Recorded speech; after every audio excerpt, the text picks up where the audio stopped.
સો hello મિત્રો, હું તમને આજે એક રાજકોટનો એક અજુબો બતાવીશ કે આપણે રોડ ઉપર સ્પીડ બ્રેકર બનાવ્યા હોય તો રોડ ઉપર સ્પીડ બ્રેકર સીધા હોય છે. અમારે ત્યાં એક અજુબો જોવા મળ્યો છે. એક સ્પીડ બ્રેકર તમે જોઈ શકો છો, રોડ છે આ. અહીંયા રોડ ઉપરથી સ્પીડ બ્રેકર હટીને વિકાસ કરવા માંડી ગયું, આમ સાઈડમાં આવી ગયું. આ સ્પીડ બ્રેકર ખરેખર આમ સીધું હોવું જોઈએ. એની જગ્યાએ આ સ્પીડ બ્રેકર સીધા રોડની જગ્યાએ મૂકી અને આ સ્પીડ બ્રેકર આડું થઈ ગયું, આ વિકાસ કરી ગયું. તમે જોઈ શકો છો કે આ સ્પીડ બ્રેકર એટલું બધું વિકાસ કરી ગયું કે આ સ્પીડ બ્રેકર રોડની જગ્યાએ આમ સાઈડમાં વહી ગયું. ટૂંકમાં આને ખબર પડી કે હવે પાછું વળી જવાય. આ તંત્રને કેવી ખબર પડશે?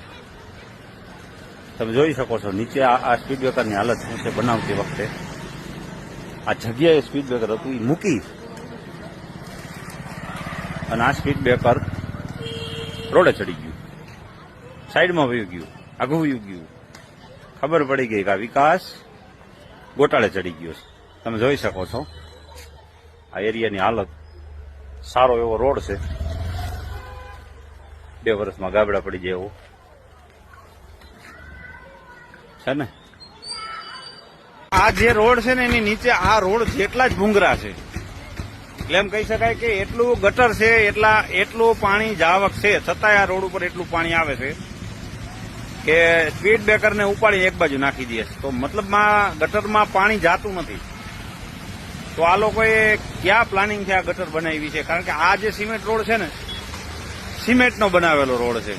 જોકે ગાબડા દેખાય છે જ્યાં આવી ત્યાં અલગ અલગ જગ્યાએ, પણ જેટલો રોડ તમને દેખાય છે ને એટલી ગટર છે. એટલે રોડ જેટલી જ જો ગટર હોય તો પછી